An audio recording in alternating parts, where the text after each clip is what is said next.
सत्सङ्गत्वे निस्सङ्गत्वं निस्सङ्गत्वे निर्मोहत्वं निर्मोहत्वे निश्चलतत्वं निश्चलतत्वे जीवन्मुक्तिः पुनरपि जननं पुनरपि मरणं पुनरपि जननी जठरे शयनम् इह संसारे बहुदुस्तारे कृपया पारे पाहि मुरारे। नमे पार्थास्य कर्तव्यं त्रिषु लोकेषु किञ्चन नानवाप्तमवाप्तव्यं वर्त एव च कर्मणि। द्वाविंशः श्लोकः तृतीये अध्याये भगवद्गीतासु कर्मयोगः नाम अध्यायस्य பகவத்கீதையில 3வது அத்தியாயத்துல 22வது ஸ்லோகம். கர்மயோகம் ஏன் கர்மாவை அனுஷ்டானம் பண்ணணும்ங்கிறதுக்காக அநேக காரணங்கள் சொன்னார். அஜ்ஞானம் இருக்கிறவன் சும்மா இருக்க முடியாது, ஒரு கணமும் சும்மா இருக்க முடியாது, கர்மா பண்ணி கொண்டுதான் இருக்கணும். கர்மா பண்ணி கொண்டிருக்கும் பொழுது சாதாரணமா அவனை பந்திச்சு விடும் கர்மா. ஆகையால் அப்படி அவன் கர்மா வலையில மாட்டிக்கொள்ளாம இருக்கணுமே, ஏன்னா ஈஸ்வராத்மமாக கர்மாவை பண்ணி கொண்டிருக்கணும். பந்தக சுவாவமா இருக்கக்கூடியதான கர்மாவே அவனை இம்சப்படுத்தலேன்னு சொன்னா அதுதான் அந்த கர்மாக்கள்ல ஒரு கௌசலம். அதோட இல்லாம உலகங்களை எல்லாம் உண்டு பண்ணி ஜனங்களை உண்டு பண்ணி இந்த கர்மாக்கள்னால க்ஷேமத்தை அடையும்னு பிரஜாபதி சொல்லியிருக்கார். ஆகையாலையும் கர்மாவை பண்ணணும். இந்த கர்மாக்களை எல்லாம் ஒரு சக்கரமாக தயார் பண்ணி வச்சிருக்கார். இந்த உலகங்களுடைய நன்மைக்காக அந்த சக்கரத்துக்கு பிரதிபந்தகம் இல்லாமலும் கர்மாவை பண்ணணும். இப்படி அநேக விதமான காரணங்களை சொல்லி முன்னால இருந்த ஜனகாதிகள்லாம் கர்மாவை பண்ணித்தான் க்ஷேமத்தை அடைஞ்சிருக்கா, ஆகையால் கர்மாவை பண்ணணும். அதோட இல்லாம ஞான யோகத்துல உனக்கு அதிகாரம் இன்னும் வரல. ஆத்மாராமா ஆத்மரகி ஆத்ம கிரீடா ஆத்மநியோக சந்துஷ்டா யாருக்கு இருக்கோ அவன் தான் ஞானி, அவனுக்கு தான் கர்மா வேண்டியதில்லை, மற்றவர்கள் எல்லோரும் கர்மாவை பண்ணித்தான் ஆகணும் அப்படின்னு சொல்லி, அதோட இல்லாம லோக சங்கிரகத்துக்காக ஜனகாதிகள்னா ஞானம் வந்த பிறகு கர்மா பண்ணியிருக்கா. அவளுக்கு ஞானம் வரலன்னா ஞானம் வர்றத சித்த சுத்திக்காக கர்மாக்களை பண்ணியிருக்கா. ஆகையால் நீயும் பண்ணணும் அப்படின்னு சொல்லி, லோகத்துல ஜனங்கள்னா பெரியோர்கள் எப்படி பண்ணுவாளோ, எந்த துறையிலும் பெரியோர்கள் எப்படி பண்ணுவாளோ அதை பார்த்துத்தான் லோகத்துல ஜனங்கள் நடந்துக்கிறார். அவ எது பிரமாணம்னு நினைக்கிறாளோ அதை வச்சுட்டு தான் ஜனங்கள் நடந்துக்கிறான். ஆகையால் கர்மாக்களை பண்ணி ஆகணும். அதற்கு பிறகு உனக்கு அதுல இந்த விஷயத்துல சந்தேகம் வந்தா என்ன பாருங்கிற. நமே பார்த்தாஸ்ய கர்த்தவியம் திரிஷு லோகேஷு கிஞ்சன. ஏ பார்த்தா அர்ஜுனா, நமே கர்த்தவியம் அஸ்தி, நான் எதையும் பண்ணணும் எனக்கூடியதான் நிர்பந்தம் இல்லை. ஒவ்வொரு ஆசிரியும் எதையும் நான் பண்ண வேண்டியதில்லை. நான் அவாப்தம் அவாப்தவியம், அனவாப்தம் அவாப்தவியம், இதுவரைக்கும் அடையாதது அடைய வேண்டியது எனக்கு ஒண்ணும் இல்லை, எல்லாம் என்னிடத்துலயே இருக்கு. பிறந்தக்குள்ளே அம்மாவுக்கு காமிச்சிருக்கேன், சகலமும் என் சரீரத்துல இருக்கு. புதுசா எனக்கு அடைய வேண்டியதான ஒரு பொருள் இருந்தா தானே அதற்காக நான் செயலை பண்ணோம். அடைய வேண்டியதான பொருள் ஒண்ணும் இல்லையே, நான் எந்த செயலை மேற்கொள்ளணும் ஒன்னும் வேண்டியதில்லை, எல்லாமும் அடைஞ்சாச்சு. அப்படி இருந்தாலும் வர்த்தையே வச்ச கர்மணி, இன்னும் கர்மா பண்ணிட்டு தானே இருக்கேன், மனித சந்தியாதனம் பண்ணிட்டு தானே இருக்கேன். ஏன் எதற்காக நான் பண்ணணும்? எனக்கு அடைய வேண்டியது ஒண்ணும் இல்லையே. இருந்தாலும் ஞானியாக இருந்த போதிலும் நான் ஞானின்னு அர்ஜுனன் ஒத்துண்ட என்ன சேகம் சாதி மாம் தாம் பிரபன்னம் அப்படின்னு சொல்லு. எட்டோகமுத்தோஷணம் இந்திரியானாம், என்னுடைய துன்பங்கள்லாம் எதனால போகுமோ அதுக்கு வழி உபதேசம் பண்ணுங்கன்னு அர்ஜுனன் கேட்டிருக்கான். ஆகையால் எனக்கு எல்லா ஞானமும் வந்திருந்த போதிலும் ஆத்மாராமனாக இருந்த போதிலும் நான் கர்மாவிலேயே இருந்திருக்கேன். ஆகையால் உனக்கும் ஞானம் வந்தாலும் லோக சங்கிரகத்துக்காக கர்மாவை பண்ணியாகணும் அப்படின்னு தன்னையே ஒரு திருஷ்டாந்தமாக உபமானமாக வைத்துக் கொண்டு இதே வேலை பண்ணணும் அப்படிங்கிறது. இப்ப அதுக்கு பாக்கியம் பார்ப்போம்.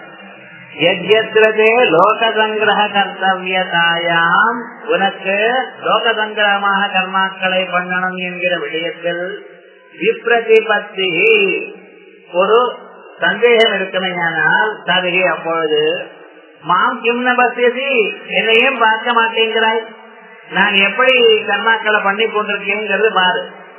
நமே நமே மம பார்த்தா, ஏ அர்ஜுனா, நாஸ்தி நவித்யதே கர்த்தவியம், செய்ய வேண்டியது ஒன்றும் இல்லை.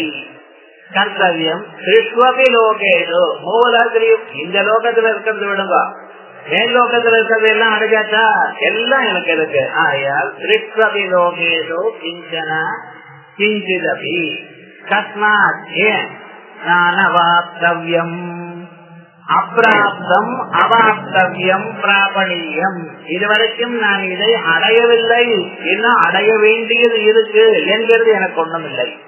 ததாதி அப்படி இருந்த போதிலும் வர்த்தையே வஜ கர்மணி அகம், நான் எப்பொழுதும் கர்மாக்களை பண்ணிக்கொண்டே இருக்கேன், ஒரு நாளும் இல்லை வேண்டாம் என்று நான் சொல்லவில்லை. யத்னமே பார்த்தாத்ய கர்த்தவ்யம் திரிஷு லோகேஷு கிஞ்சன நானவாப்தமவாப்தவ்யம் வர்த்தையே வஜ கர்மணி.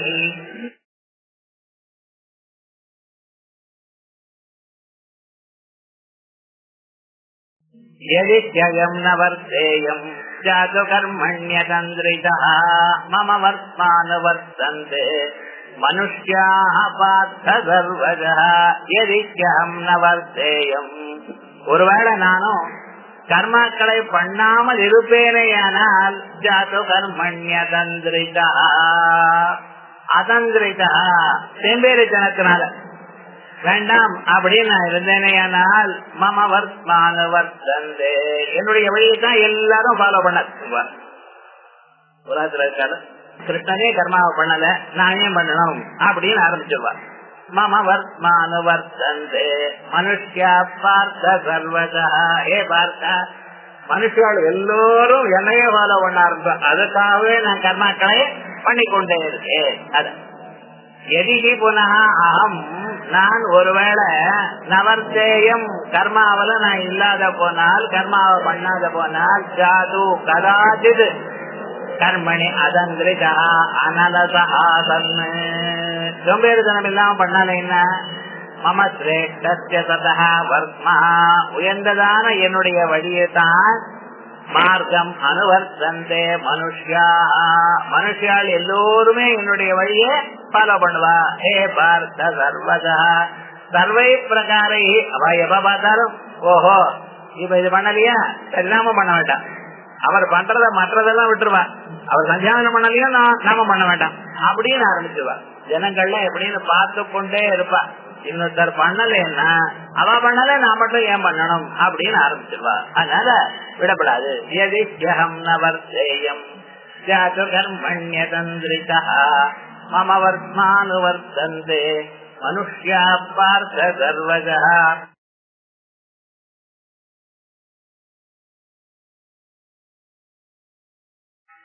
போனா போட்டுமே, நீங்களும் பண்ண வேண்டாம், உங்களை பார்த்து 10 பேரும் பண்ண வேண்டாம். இப்ப என்ன ஆச்சு உங்களுக்கு? அவ பண்ணாது போனா உங்களுக்கு என்னாச்சு? அவ பாபத்துல அவ போற, அவளுக்கு சாஸ்திரம்னு ஒண்ணு இருக்கோ இல்லையோ, அதை பார்த்து பண்ண வேண்டாமோ? அவ பண்ணாது போனா உங்களுக்கு என்ன ஆச்சுன்னு? அப்படியா? அப்படி பண்ணப்படாதுப்பா. உத்ரீதே யுரிமே லோகா நகுர்யாம் கர்ம சேதகம் சங்கரஸ்ய கர்த்தாஸ்யாம் உபஹன்யாமி மா பிரஜா. உத்ரீதே யுரிமே லோகா, இந்த லோகங்கள் எல்லாமே அழிஞ்சு போயிடும். நான் ஈஸ்வரனா இருந்து கொண்ட கர்மாவை பண்ணலேன்னா என்னை அனுவர்த்திக்க மன்வாதிகள் எல்லாம் கர்மாவை பண்ண மாட்டான். மன்வாதிகள் பண்ணலேன்னா அவளுக்கு பின்னால இருக்கிறவாள் பண்ண மாட்டான். அப்ப என்ன ஆகும்? லோகஸ்திதுகேதுவான கர்மாக்களுக்கெல்லாமே அழிவு வந்துடும். ஆகையால் உலகங்கள்லாம் அழிஞ்சு போயிடும். அதோட மட்டுமில்ல, சங்கரஸ்ய கர்த்தாஸ்யாம், சங்கரத்துக்கு கர்த்தாவாக ஆக்கி விடுவேன். லோகத்துல ஜனங்கள்லாம் சங்கரத்தை அடைஞ்சு விடுவான். சங்கரம்னா வர்ணாசிரம தர்மங்கள் எவைகள் இருக்கோ அந்த வர்ணாசிரம தர்மங்கள் உன்னோட ஒண்ணு கலந்து எல்லாமே கெட்டு போயிடும். இப்ப வர்ணாசிரம தர்மங்கள் எதற்கு வந்திருக்குன்னு கொஞ்சம் பார்ப்போம். அது கெட்டு போனா என்னங்கிறது அப்புறம் தெரியும். வர்ண தர்மங்கள் ஆசிரம தர்மங்கள் அப்படின்னு சிலது இருக்கு. இத அவ எந்த வழியில எப்படி இருந்தால் அவன் நல்ல வழியில சீக்கிரமாக போகலாங்கிறதுக்காகத்தான். இந்த லோகத்துலதான் வர்ணாசிரம தர்மங்கள் இருக்கே தவிர தேவாதி லோகங்கள் கந்தர்வாதிகளுக்கெல்லாம் கிடையாது. இந்த மனுஷ லோகத்தில் தான். இந்த வர்ணாசிரம தர்மங்கள் இருப்பதனால் என்ன லாபம்? ஒரு பிராமணனா அந்தணனா இருக்கார், வேதாத்தியனம் பண்ணிட்டு இருக்கார், ஆச்சார செயலரா இருக்கார், அவர் கர்மாவை பண்ணினா சீக்கிரமாக அதனுடைய பலத்தை அடையலாம். அதே போல சத்திரியன் இருக்கார், அவருடைய தர்மங்கள் அவர் அனுஷ்டானம் பண்ணி கொண்டே இருந்த சீக்கிரமாக அதை அடையலாம். இப்ப நல்ல ரோடு போட்டு இருக்கு, இந்த நல்ல ரோட்ல நல்ல கார் வச்சுட்டு வேகமா போலாம், அவ்வளவுதான், ப்ராப்ளம் இல்லாம வேகமா போகலாம். ஆனா ஒத்தடி பாதையா இருந்தது ஏன்னா, அது ரோட்டே இல்லாம இருக்குமே ஏனால் அப்ப என்ன பண்ணுவள்? அந்த வயல்கள்லாம் நடந்துதான் போகணும், நடுவுல பாம்பு இருக்கும், இது பூச்சி இருக்கும், கடிச்சு விடும், என்ன பண்றது? அப்படி இல்லாம ஒத்தடி பாதையா இருந்தா ஒரு ப்ராப்ளம் இல்லாம போகலாம். அதே போல நல்ல ரோட்டா இருந்த காரம் இருந்தா வேகமா போகலாம். இந்த வர்ணாசிரம தர்மங்கள்லாம் எதற்காக ஏற்பட்டது இந்த பூலோகத்துல? இந்த வழியில இருக்கிறவா இப்படியே இருந்தா வேகமாக அந்த இடத்த போய் அடையலாம். ஏன்னா இந்த மனுஷனுக்கு கிடைத்ததான ஆயுஷோ 100 வருஷம் தான்.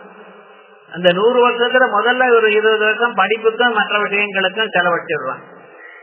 அதுக்கப்புறம் அவன் ஆரம்பிச்சானே இந்த 100 வருஷத்துக்குள்ள பரமாத்மாவை இந்த ஜன்மாவிலேயே அடையலாம் என்பதற்காக வழி வகுத்து கொடுத்திருக்கோம். நான் அதெல்லாம் வேண்டாம், எல்லாத்தையும் அழிச்சு விடுறேன் அப்படின்னு சொன்னேன். ரோட்டை எல்லாம் அழிச்சு விடுவோம், அதை இது பண்ணாது பண்ணிடுவோம், ஒத்தடி பாதை எல்லாம் அடிச்சு புடிச்சு எடுத்துருவோம் அப்படின்னு சொன்னா அப்புறம் நீங்க போகணும்னா கஷ்டப்பட்டுதான் போகணும். வர்ணாசிரம தர்மங்கள் எதற்காக சொல்லுது? ஜாதவர்ணியம் மயா திருஷ்டம் குண கர்ம விபாகா. எதற்காக பண்ணினேன்? சீக்கிர பல பிராப்திக்காக பண்ணினேன். தேவதைகளுக்கு அமரா நிச்சர தேவா அப்படின்னு அவளுக்கு மரணம் இல்லை, நிதானமா பிடிச்சுக்கலாம். அவர் பாட்டுக்கு 101 வருஷம் பிரம்மச்சரியம் இருந்த இந்திரன். 101 வருஷம் பெரிய கணக்கு இல்லை அவளுக்கு. என்னன்னா 10,000 வருஷம் 20,000 வருஷம் தாராளமா இருக்கலாம். நமக்கு அப்படி இல்லையே, 100 வருஷம் தானே. ஆகையால் இந்த வர்ணாசிரம தர்மங்கள் சீக்கிரமாக பலத்தை கொடுக்கணும் என்பதற்காக கல்பிக்கப்பட்டவை. அதையும் கெடுத்துட்டோமையானால், சாங்கரியம் பண்ணிவிட்டோமையானால் மறுபடியும் திரும்பி வராது. ஒரு பிராமணனா இருக்கிறவன் அந்நிய ஸ்திரியை விவாகம் பண்ணிட்டானேயானால் அந்த சாங்கரியம் ஏற்பட்டு போயிடுதா?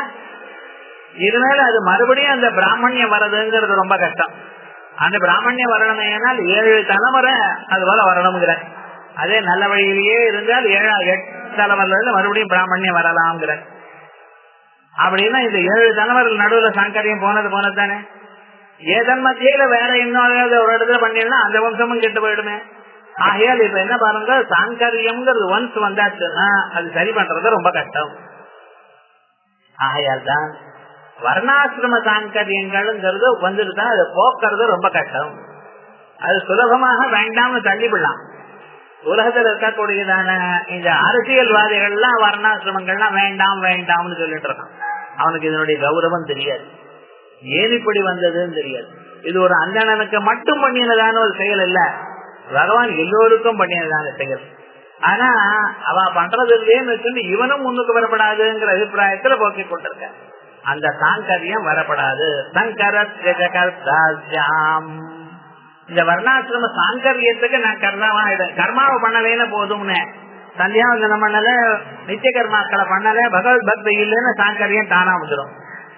ஏன்னா அவித்யா மிருத்யம் தீர்த்தா வித்யா அமிர்தமஸ்னுதே. இந்த கர்மாக்களை பண்ணுவதனால்தான் சுவாபாவிகமான ஒரு தோஷங்கள்ல இருந்து இவன் தவிச்சுட்டு இருக்கான். தினந்தோறும் சந்தியாவந்தனம், ஜபம், ஸ்நானம், பூஜை இவைகள்லாம் நீங்க பண்ணி கொண்டு இருக்கிறதுனால்தான் பை நேச்சர் மனுஷனுக்கு பிறந்த மெனுக்கு வந்ததான யாதொரு தோஷங்கள் உண்டோ அந்த தோஷத்துல இருந்து அவன் கொஞ்சம் விலகி நிக்கிறான். இந்த கர்மாக்களை விட்டுன்னு வச்சுங்களேன், அந்த தோஷத்துக்கு நடுவுல தான் இருக்கு. எந்த சமயத்திலேயாவது தோஷம் வந்துடலாம். ஆகையால் தான் கர்மாக்களை விதிச்சிருக்கு. அதை பண்ணலைன்னா இவன் என்ன பண்ணுவான்? சுவாபாவிகமான ராகத்வேஷாதிகள் மனசுல இருக்கக்கூடியதான ராகத்வேஷாதிகள்னால இங்கே அங்கேயும் போயிடுவான். கடைசியில சங்கரம் வந்துடும். சங்கரம் கர்மாவை நாம் பண்ணலைன்னா மற்றவர்களும் கர்மாவை பண்ண மாட்டார்கள். கர்மாவை பண்ணலைன்னா சாங்கரியம் வந்துடும், தர்மலோபம் வந்துடும். அதனால என்ன ஆகும்? உபஹன்யாமி மாப்ரஜா, இந்த ஜனங்களை எல்லாவற்றையும் நானே நாசம் பண்ணினவனாக ஆகிவிடுவேன். ஜனங்களுக்கு நன்மையை கொடுப்பதற்காக எடுத்ததான ஒரு அவதாரம் நான். அப்படிப்பட்ட நானே இந்த ஜனங்களை அழித்ததாக ஆகிவிடும். ஆகையால் அப்படி நான் பண்ண மாட்டேன். அதான் சங்கரஸ்ய கர்த்தாம் கர்த்தாஸ்யாம் உபஹன்யாமி மா பிரஜாஹ ததாச கோதோஷா. உங்க வழியில 4 பேரும் ஃபாலோ பண்ண மாட்டாங்கிறடா, அதனால என்ன தோஷம் வந்துடும்? இத்யாஹ உதிதி உத்தீஜேயுஹு வினத்யேயுஹு இமே சர்வே லோகாஹ. இந்த லோகங்கள் எல்லாம் அழிஞ்சு போயிடும். லோகஸ்திதி நிமித்த கர்மணா அபாவாத். ஏன்னா லோகஸ்திதிக்கு நிமித்தமான கர்மா ஏவம் பிரவர்த்திதம் சக்கரம் நானுவர்த்தயதீஹயஹ அகாயுரிந்திரியா ராமஹ மோகம் பர்த்த ஜீவதி. அப்படின்னு உலகத்தை காப்பாற்றுவதற்கு, உலகத்தை நிக்க வைக்கிறதுக்காக கர்மாக்கள் இருக்கு. அந்த கர்மாவை பண்ணலன்னா பார்க்கலாம். இப்பொழுது கத்திரியாள் வைத்தியாள் இருக்காளே, அவ உபநயன தண்ணிக்கு சந்தியாவந்தனம் பண்றதோடு சரி. அதுக்கப்புறம் சந்தியாவந்தனாதி கர்மாக்கள் கூட பண்றதில்லை. பிராமணால சொல்லவே வேண்டாம், உங்களுக்கு தெரியும் எப்படி இருக்காங்கிறது. இதோட இல்ல அடுத்த ஜெனரேஷன், அதுக்கு அடுத்த ஜெனரேஷன் பார்த்தா கர்மாக்களை பண்ணுவாளாங்கிறது, பண்ணலேங்கிறது, பண்ண மாட்டான்னு நிச்சயம் கூட இருக்கு. அப்படி இருக்கா ஜனங்கள். ஏன்னா இதனுடைய ஒரு முக்கியத்துவத்தை சொல்லி தரல. இந்த கர்மான்னா எப்படி, இது ஏன் பண்ணணும் அப்படிங்கிற முக்கியத்துவம் அடுத்த ஜெனரேஷனுக்கு சொல்லி தரல. ஒவ்வொரு காயத்ரி மந்திரத்துக்கும் எவ்வளவு பலன் இருக்குங்கிறது சொல்லி தரல. ஸ்திரீகளுக்கெல்லாம் காலம் எழுந்து புத்தோட கையெழுத்து விட்டு அவளுக்கு நமஸ்காரம் பண்ணணுங்கிற விவகாரம் சொல்லி தரல. ஏன் தெரியல. இவாளே உத்தியோகத்துக்கு போயிட்டு ராத்திரி 11 மணிக்கு வந்தா துளசிக்கு தீபம் எங்கே வைக்கிறது? துளசியே கிடையாது ஆத்துல பிளாட்ல. இப்படின்னா இருந்துட்டு இருக்கான். ஆகையால் என்ன ஆயிடுது, யாராரு என்னென்ன கர்மாவை பண்ணணும் அந்த கர்மாவை அவளும் பண்ண முடியல. அவ பண்ண முடியாததுனால அடுத்த ஜெனரேஷனுக்கு சொல்லி தரக்கூடியதான விஷயம் தெரியல. அடோத மட்டும்தான் அவ கேட்டாலும், எங்கேயாவது புத்தகத்தை வந்து படிச்சு கேட்டாலும் அதனுடைய முக்கியத்துவம் இவாளுக்கு சொல்லக்கூடியதான நிலையில இல்லை. அதனால என்ன ஆயிடுது, அது கொஞ்சம் கொஞ்சமா போயிட்டு இருக்கு. இந்த கர்மாக்கள் போகிறது பண்ணாமல் இருந்தால் என்ன ஆகும் அப்படின்னு சொன்னா லோக ஸ்திதி கெட்டு போயிடும். எதனால உலகம் தங்கி நிக்கிறதோ அது போயிடும். லோக ஸ்திதி நிமித்த கர்மணா, உலகம் தங்கி நிக்கிறதுக்கு ஒரு பிராட் பேஸ் வேண்டாமா, அது போயிடுது. நகொரியாம் கர்ம ஜெயதகம், நான் கர்மாவை பண்ணலைன்னா இப்படி ஆயிடும். கிஞ்ச சங்கரஸ்ய கர்த்தாஸ்யாம். அதோட இல்ல இந்த மிக்சர் இருக்கு, ஜாதி குலங்கள்லாம் ஒன்னோட ஒண்ணு சேர்ந்து போறது பார்த்தா அதுக்கு கர்த்தாவா ஆகிவிடேன். தேன காரணேன இப்படி பண்றதுனால உபஹன்யாமி மா பிரஜாஹா, எத்தனை ஜனங்களையும் நான் நாசம் பண்ணினா மாதிரி ஆயிடும். பிரஜானாம் அனுகிரகாய பிரவருத்தா, நானும் ஜனங்களை அனுகிரகம் பண்ணணும் என்று தொடங்கி வைகுண்ட லோகத்திலிருந்து ஒரு மனுஷனாக அவதாரமாயிருக்கேன். பகவானுடைய அவதாரத்துக்கு என்ன காரணம்? மனுஷியால காப்பாற்றணும். பிரஜானாம் அனுகிரகாய பிரவருத்தா, அதான் பகவானுடைய ஜன்மாவுக்கு மூல காரணம். ஏதோ ராட்சதால கொல்லணுங்கிறது ஒண்ணும் கிடையாது. ராட்சதால கொல்லணும் அங்கிருந்தே அவ கொண்டு இருப்பார். ஏன்னா சர்வஜ சர்வவித ஞானமயந்தவ, சர்வஜன் சர்வசக்தி. நினைச்ச மாத்திரத்தினாலே எல்லாம் அழிஞ்சு போயிடும். உலகத்துக்கே பிரளயத்தை கொடுக்கிறவர், உலகத்துல ஏகதேசமா இருக்கக்கூடியதான ராட்சதால கொல்ல மாட்டாரா? அது இல்ல, அவர் ஜனங்களை அனுகிரகம் பண்ணணும். நாம் அவள் நடுவுல இருந்து நாம் கர்மாவை பண்ணி அவளையும் தூண்ட வைக்கணும். மனுஷியால் பிராரப்த கர்மாவனால ஜன்மாவை எடுத்திருக்க, அவளுக்கு ஒரு சுவாதந்திரமும் உண்டு மனசுல. நல்ல கர்மாவா அவ பண்ணலாம். ஆனா நல்ல கர்மாவா பண்ணணுங்கிற தோற்றம் எப்படி வரும்? நம்ம பக்கத்துல இருக்கிறவா பண்ணினா தானே வரும். ஆகையால் யாரோ ஒருத்தர் பண்ணணும். ஆனால் சுதந்திரனாக தான் இருந்து கொண்டு கர்மாவை பண்ணி கொண்டிருந்தேனால், நல்ல வழியில இருப்பேனையானால் அப்பொழுது மற்றவர்களும் பண்ணுவா. அதற்காகத்தான் ஜனங்களுடைய அனுகிரகத்துக்காக பகவானுடைய அவதாரமே ஒழிய துஷ்ட சம்ஹாரம்ங்கிறது இன்சிடென்டலா நடக்கக்கூடியது, வேற ஒண்ணும் இல்லை. ஆகையால் பிரஜானாம் அனுகிரகாய பிரவருத்தகம், ஜனங்களை காப்பாற்றணும் என்பதற்காகவே நான் வந்திருக்கேன். அப்படிப்பட்ட நான் உபஹதிம் உபஹனனம் குறியாம், 4 பேரை அழித்தா போல ஆகிவிடும். மம ஈஸ்வரஸ்ய அனனரூபம் ஆபத்தியேதா, நான் ஈஸ்வரனா இருந்து கொண்டு எனக்கு தகாத செயலை செஞ்ச மாதிரி ஆயிடும். எதி புனா அகமிவத்வம், எம்மாதிரியே நீயும் கிருதார்த்த புத்தி ஆத்மவிது, நீயும் கிருதார்த்தனா ஆத்மாராமா ஆத்மவிருதின்னு நினைக்கிறியா? அப்போ லோக சங்கிரகத்தை கர்மாவை பண்ணு. அந்யோவா இல்ல அப்படி இல்லைங்கிறியா, அப்பொழுது அவசரம் சித்த சுத்திக்காக கர்மாவை பண்ணு. சத்யாபி ஆத்மனா கர்த்தவ்யா பாவே, உனக்காக செய்ய வேண்டியது ஒண்ணும் இல்லாத போனாலும் பரானுகிரகேவ கர்த்தவ்யா, மற்றவர்களுக்கு அனுகிரகத்துக்காவது கர்மாவை பண்ணணும். ஆகையால் கர்மாவை விடப்படாது அப்படின்னு அர்ஜுனுக்கு சொன்ன.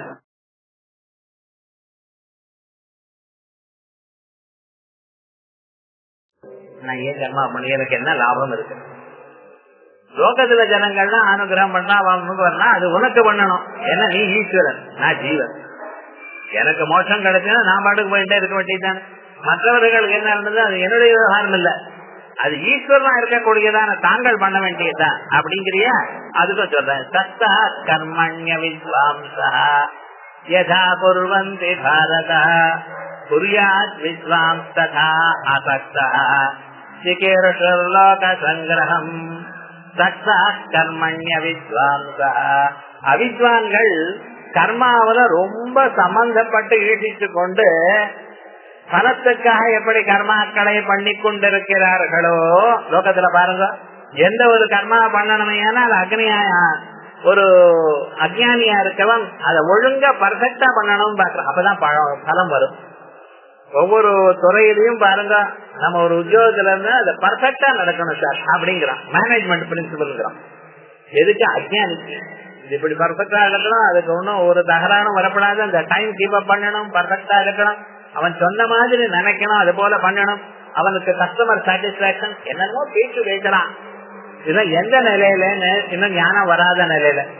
ஞானம் வராத நிலையில அஜ்ஞானியா இருக்கவன் உலகத்துல இருக்கும் பொழுது உலகத்தினுடைய ஸ்ரேயஸுக்கும் தனக்கு எப்படி காசு வரும், புகழ் வரும், இப்படி நினைக்க கூடியதான நிலையில் அந்த செயலை எப்படி ஒழுங்காக பண்ணணும் என்று நினைக்கிறானோ, அதே மாதிரி குர்யாத் வித்வாம்ஸ் ததா சக்தா, அந்த பர்ஃபெக்ஷன் வேணும். அது வேண்டாம்னு சொல்லல, ஆனா அட்டாச்மெண்ட் தான் வேண்டான்னு. எந்த ஒரு செயலை எடுத்திருந்தாலும் அதை பர்ஃபெக்டா நடத்தணும், கரெக்டா இருக்கணும், யாருக்கு சந்தோஷத்தை கொடுக்கணுமே அவளுக்கு சந்தோஷத்தை கொடுக்கணும், இவைகள்லாம் பண்ணணும். ஆனா பலத்துல ஆசையோட எவன் பண்றானோ அஜ்ஞானியா இருக்கணும், அதே செயலை அதே மாதிரி பண்ணணும், ஆனா பலத்துல ஆசை இல்லாமல். குர்யாத் வித்வாம்ஸ் ததா சக்தா, எதுக்கு? சிகீர்ஷுர்லோக சங்கிரஹம், லோகத்துல ஜனங்கள்னா முன்னுக்கு வரணும், சேவத்தை அடையணும் அப்படிங்கிற எண்ணத்துல பண்ணுங்க. அதான் சக்தா கர்மணி அஸ்ய கர்மணா பலம் மம பவிஷ்யதி, இந்த கர்மாவை ஒழுங்கா பண்ணினேனால் எனக்கு இந்த பலம் வரும். இது கேசித் அவித்வாம்சா, அவித்வான்கள்னா ஆத்மாவை அறியாதவாள் அர்த்தம். லௌகிக விஷயம்லாம் அறிஞ்சுட்டு இருக்கா, மேனேஜ்மெண்ட் எல்லாம் நல்லாதான் தெரிஞ்சுட்டு இருக்கா.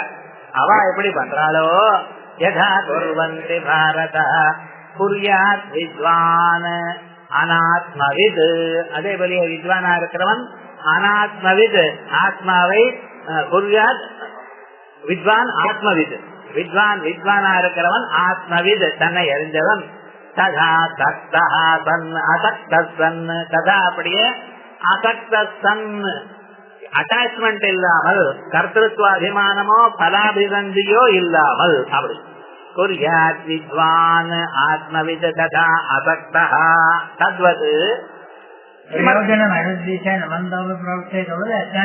அஜ்ஞானிக்கு இவனுக்கு பிரயோஜனமே இல்ல. ஆத்மாரதே ஆத்மாராமா ஆத்மரதே இதான் மகத் பிரயோஜனம் இவனுக்கு வந்தாச்சு, அதனால வேற ஒரு பிரயோஜனம் சொல்வார். தத்வத் கிமர்த்தம் கரோதி தத்ருணோ சிகீர்ஷு, எப்படி யதா லோக சங்கிரகம் கர்த்து கர்த்துமிச்சு லோக சங்கிரகம், லோக சங்கிரகத்துக்காக கர்மாக்களை பண்ணி கொண்டிருக்கணும். ஒரு பிரயோஜனத்தையும் எதிர்பாராமலும் ஆத்ம ஞான தனக்காக நான் இதை செய்கிறேன் எனக்கூடியதான கர்த்திருவ அபிமானமும் இல்லாமலும் பண்ணி கொண்டிருக்கணும்.